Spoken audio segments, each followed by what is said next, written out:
अस्सलाम वालेकुम स्टूडेंट्स, ज़रा थोड़े से और व्यूवर्स हो जाए तो उसके बाद हम स्टार्ट करते हैं आज के एजेंडा से, ठीक है? वरना फिर से रिपीट करना पड़ता है तो मोमेंटम ख़राब होता है. So I am waiting for the more viewers to join me today.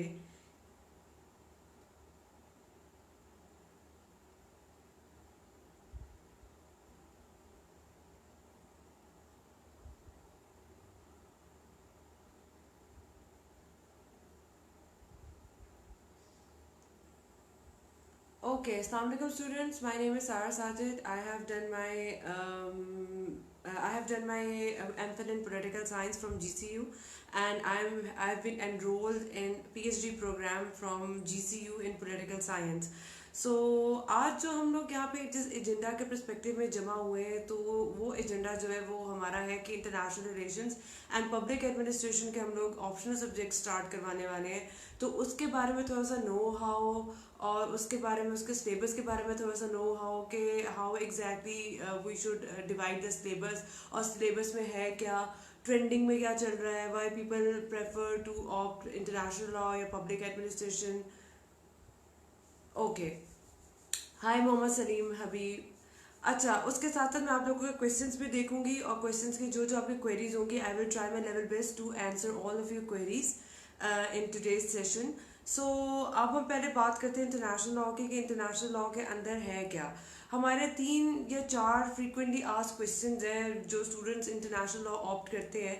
तो उनका ये पहला सवाल होता है कि why exactly we are suppose to opt international law.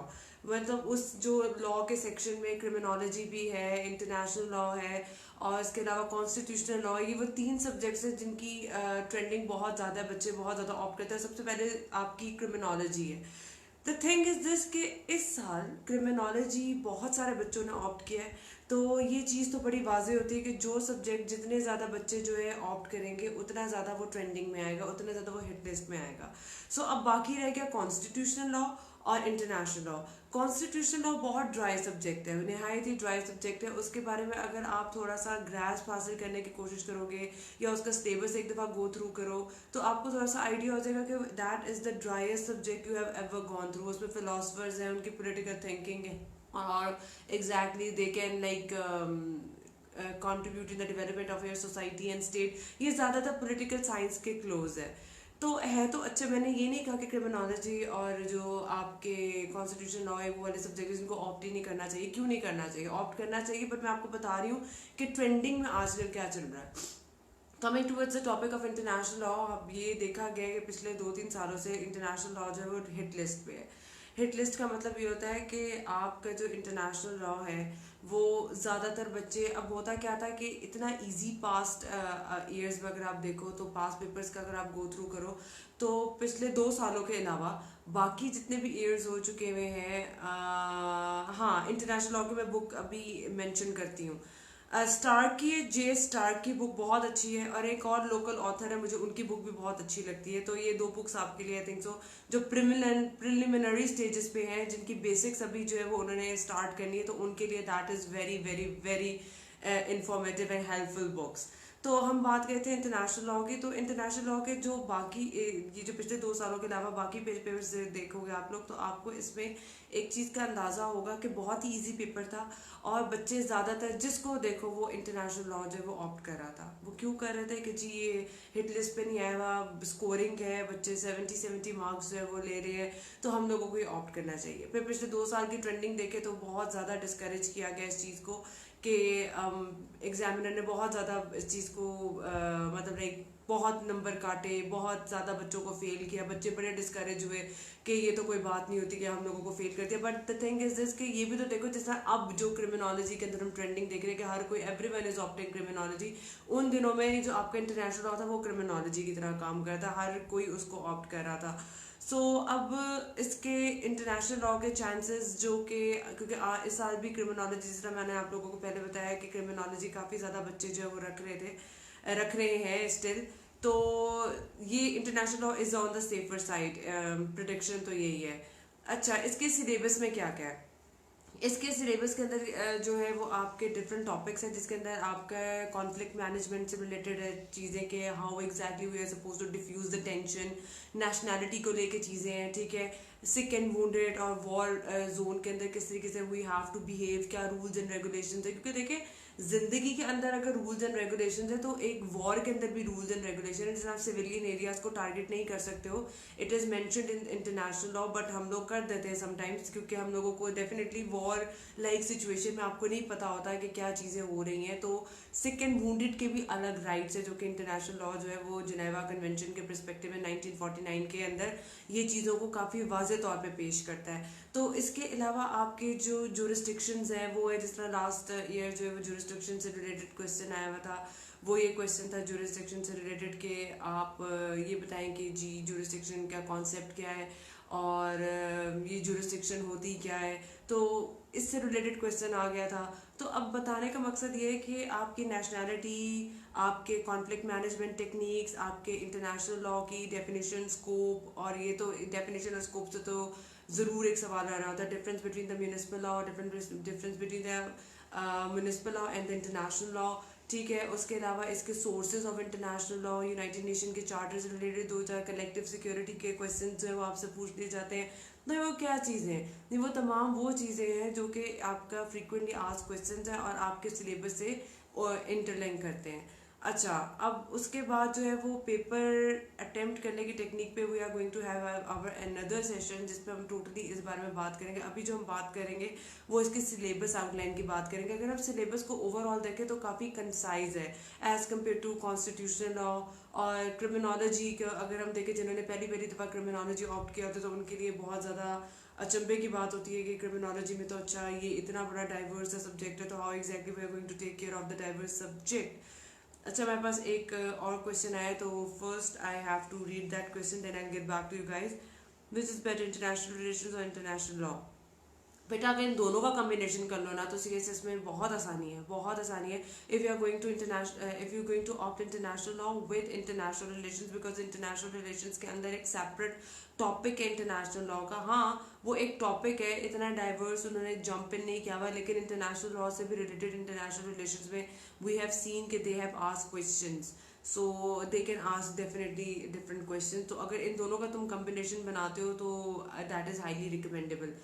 अच्छा, तो इंटरनेशनल लॉ के सिलेबस की तरफ आ जाते दोबारा, तो कंसाइज हम लोग बात कहते हैं कि कंसाइज है थोड़ा सा, और हम लोग इसको अच्छे तरीके से ब्रीफ वे में इसको ओवरव्यू कर सकते हैं। अब आ जाओ पब्लिक एडमिनिस्ट्रेशन की तरफ कि पब्लिक एडमिनिस्ट्रेशन को क्यों ऑप्ट करना चाहिए और इसको क्या मतलब लाइक एज हासिल है बाकी आपके सब्जेक्ट से। तो इसको जो एज हासिल है बाकी सब्जेक्ट से कि यही आपको इस्लामियात के कुछ जो सब्जेक्ट्स हैं या टॉपिक्स हैं, जिस तरह इस्लामियात का टॉपिक हो गया गुड गवर्नेंस या आपका जो कैलिफेट सिस्टम है, उसमें से क्वेश्चन जो है वो इससे ओवरलैप होके आ जाते हैं। आपका ऐसे, ठीक है, again they use to ask question regarding to the what are the features and what are the characteristics of good governance, वो चीज़ें भी आपसे पब्लिक एडमिनिस्ट्रेशन में पूछ लेते हैं। तो आपके ये पब्लिक एडमिनिस्ट्रेशन एक ऐसा सब्जेक्ट है जो कि ओवरलैप करता है बाकी तमाम सब्जेक्ट से, ठीक है। तो ये सब्जेक्ट जो है वो आपको काफ़ी हेल्प करेगा आपके बाकी सब्जेक्ट्स के अंदर, तो इट इज़ हाईली रिकमेंडेबल कि अगर आप इसको रखते हो। अच्छा, the most frequently asked question about public administration is के क्यों पब्लिक एडमिनिस्ट्रेशन में बच्चे ठीक है ऑप्ट कर लेते हैं लेकिन स्कोरिंग नहीं है। स्कोरिंग इसलिए नहीं है बिकॉज हम लोगों को थोड़ा सा ये ड्राई सब्जेक्ट लगता है, थेरोटिकल परस्पेक्टिव में थोड़ा सा होता है, स्पेशली वो तमाम लोग जिन्होंने इसको इंटरनेशनल रिलेशंस के साथ या पॉलिटिकल साइंस के साथ रखा होता है, उनके लिए तो नहायत ही ड्राई सब्जेक्ट होता है कि यार इसका करना क्या है। तो इसका बेहतरीन हल ये होता है कि all you need to do is to go through books like Sultan Khan की book introduction to public administration, that is really good book. वो पाकिस्तान के परस्पेक्टिव से काफ़ी अच्छा उन्होंने डिस्कस किया हुआ है। I have another question, so let's get back to the topic after once. I'll just read that question. Psychology और criminology के लिए books recommend कर दीजिए। Meham, I'm just so sorry, that is not my area of concern. We are here to discuss about public administration and international law. So अगर ये मेरा area of command होता तो I would have loved to tell you about the books और recommend मैं तुम्हें कर देती। तो वो जब desired आपके teacher आएंगे तो definitely they are going to help you out in selecting those books. अच्छा, हम लोग बात कर रहे थे पब्लिक एडमिनिस्ट्रेशन की। तो पब्लिक एडमिनिस्ट्रेशन का जो पेपर है वो नहायत ही पाकिस्तान के परस्पेक्टिव से, सोशियोलॉजी का आपका आता है तो उसके परस्पेक्टिव से पूछा जाता है। तो लोग अक्सर कहते हैं कि बुक्स हमारे पास अवेलेबल है बट पाकिस्तान के हवाले से बात नहीं की गई। तो पाकिस्तान के हवाले से क्यों नहीं बात की गई? तो अब पाकिस्तान के हवाले से जो भी आपको इन्फॉर्मेशन मिलेगी वो आपको डॉन के आर्टिकल से मिलेगी, ई ट्रिब्यून में मिलेगी, आपको द न्यूज़ में मिलेगी, आपको वो तमाम चीज़ें जो all you need to do is to do an extensive research if you are planning to opt in public administration. उसके अलावा अगर हम पब्लिक एडमिनिस्ट्रेशन को देखें तो उसका पेपर ड्राई है लेकिन ईजी होता है कि मतलब 65 मिनिमम नंबर या 60 to 65 मिनिमम नंबर आप इजीली स्कोर कर सकते हो। आई हैव अनदर क्वेश्चन, तो लेट मी सी कि what they have asked me in that. ये कैसा कॉम्बिनेशन है? Political science, GBP, criminology, gender studies. अच्छा, Furqan Khan, if you are comfortable in opting all these subjects then that is totally fine. देखो, अब आप सबके लिए यही मेरी एडवाइस है कि वो तमाम बच्चे जो कि अभी उन्होंने ऑप्शनल सब्जेक्ट्स नहीं सोचे तो उनके लिए बेहतर यही है कि वो एक दफ़ा सिलेबस को गो थ्रू करें। सिलेबस को गो थ्रू करने के बाद दे शुड कंक्लूड समथिंग कि हाँ जी, हम लोगों को ये चीज़ें इस तरीके से, मैं इस वाले सब्जेक्ट में कंफर्टेबल हूँ। If you are from the science background then don't try to opt दो subjects from the social sciences के, because they are in the trending, they are in the fashion.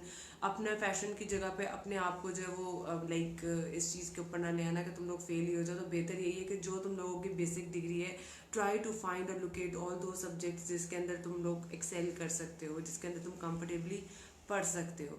अच्छा, हम लोगों के जो पब्लिक एडमिनिस्ट्रेशन और international law है उसकी रजिस्ट्रेशन अभी ओपन हो गई है। तो बाकी तमाम इन्फॉर्मेशन जो है वो हमारे आपको एडमिन से मिल जाएगी। और हम लोग इसका जब कब कोर्स स्टार्ट करवा रहे हैं, क्या इसके फ़ी चार्जेस हैं, वो तमाम चीज़ें आपको एडमिन से पता लगेंगी। So I would highly recommend you before opting these subjects, once you should go through the whole syllabus outline of these two subjects. So एक दफ़ा तुम लोगों को ताकि आइडिया हो जाए कि तुम लोग इस चीज़ को कर सकते हो कि नहीं। बाकी टीचर की assistance is always available for you guys. International law is a good subject and public administration scoring है अगर उसको सही तरीके से पढ़ा जाए तो I would highly recommend you to opt these two subjects. Next question Anam का है। I have done MSc chemistry. Anam, अगर केमिस्ट्री तुमने की हुई है तो देखो बेटा, आपके अगर सिलेबस आउटलाइन कोर्स आउटलाइन में से या फिर आपका जो आउटलाइन इन लोगों ने दी होती है कि ये सब्जेक्ट आउटलाइन है, तो उसमें से देखो कि तुम्हारा कोई ओवरलैप करता है।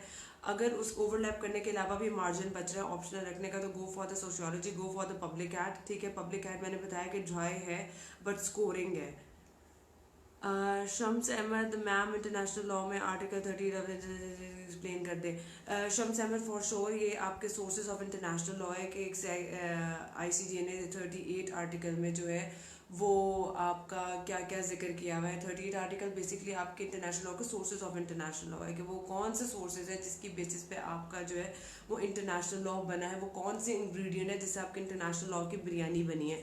तो बेटा इसके लिए you have to join my classes. इतना मैं ब्रीफ ओवरव्यू तो इस छोटे से टाइम, बिकॉज हमारे पास जब हम ऑनलाइन सेशन करते होते हैं तो हमारे पास बड़ा ब्रीफ सा मिनिमम सा टाइम होता है। If I just start discussing this topic तो it will take a lot of time. ठीक है बेटा। Which city university is best for IR? Salim, Qaid-e-Azam University is good. So if you do want to join that university, you can always do it. और उसके अलावा बाकी internet पे सारी information available होती है, तो देख लो। कायद-ए-आज़म यूनिवर्सिटी का इसलिए because that is one of the top university which deals in the subject of IR। और पंजाब यूनिवर्सिटी भी इंटरनेशनल रिलेशन बहुत अच्छे तरीके से डील करता है। They even ask you to join as a private candidate, तो ये भी एक अच्छी चीज़ हो जाती है। सो अब आप लोगों को अगेन जितना भी आप लोगों का ये सिनेरियो डेवलप हो रहा है, मतलब अगर आप लोगों का इंटरेस्ट डेवलप हो रहा है तो are going to offer international relations with public administration. So all those candidates of aspirants which are thinking कि हम लोग ये सेशन जो है ज्वाइन कर ले, तो आपको एडमिन की तरफ से हमारी सारी इन्फॉर्मेशन मिलेगी। तो you can totally talk to our admin in order to have guidelines. I have another question. Then your regular Shams Ahmed, ये आपको अभी मैंने जिस तरह भी जिक्र किया है कि आपको ये तमाम चीज़ें, तमाम गाइडलाइंस जो है आपको एडमिन से प्रोवाइड होगी, वो सारी इन्फॉर्मेशन आपको प्रोवाइड करेंगे। So in order to get the information you need to talk to admin because I am the part of the faculty. अच्छा फातिमा, आप बात कर रही हो and I join to session after September. बेटा ये तो अब एडमिन ही आपको तो टोटली बता सकती है कि इफ़ दे आर प्लानिंग। और बेटा सितंबर में जहाँ तक मैंने सुना तो पीएमएस के एग्ज़ाम्स हैं। मतलब अगर सितंबर में आप सेशन ज्वाइन करती हो तो फिर किस परस्पेक्टिव में ज्वाइन करोगे? वो पीएमएस के हवाले से तो नहीं कर सकती आप ज्वाइन। उसके लिए तो यू नीड टू बी, हाँ ठीक है। मतलब ये books are, I can totally recommend you this. मैंने आपको बताया कि जे एस स्टार्क की बुक इज़ रियली गुड। ठीक है। अच्छा, we are going to end up our session. और अगेन मैं बताते चलूँ कि हमारी अकेडमी ने जो है वो आप लोगों को एक प्लेटफॉर्म प्रोवाइड किया है पब्लिक एडमिनिस्ट्रेशन और अपने इंटरनेशनल लॉ को स्टार्ट करवा के। तो इसकी रजिस्ट्रेशन ओपन है और आप हमारी एडमिन से बात कर सकते हो। One last question. सो अफरा क्या पूछ रही है, madam we are doing well, how can we start our preparation of political science if we didn't have any political science basics? Beta, Afra, if you don't have any basics of political science, then you need to see some good teacher, a good academy। और उसके अलावा तो कोई solution नहीं है, because ये वो subjects होते हैं जो कि आपके लिए Greek होते हैं। These all subjects are Greek to you when you don't even have an idea कि how you are going to start it. So I would highly recommend you, Afra, कि you should join some platform। देखो इधर उधर के teachers available हैं तो start like seeking some guideline। सो अल्लाह ताला आप लोगों को खुश रखे, आबाद रखे, आप लोगों को सेहत दे, आमीन सुम आमीन। और हमारे जो बाकी इन्फॉर्मेशन है वो आपको एडमिन से जो है वो प्रोविजन आपको इस चीज़ की मिल जाएगी। So take good care of yourself students. I see you in your session. अगर आप रेगुलर सेशन का पार्ट बनते तो I will be just teaching you public administration as well as international law. So I will see you around. Take good care of yourself. Allah हाफिज़।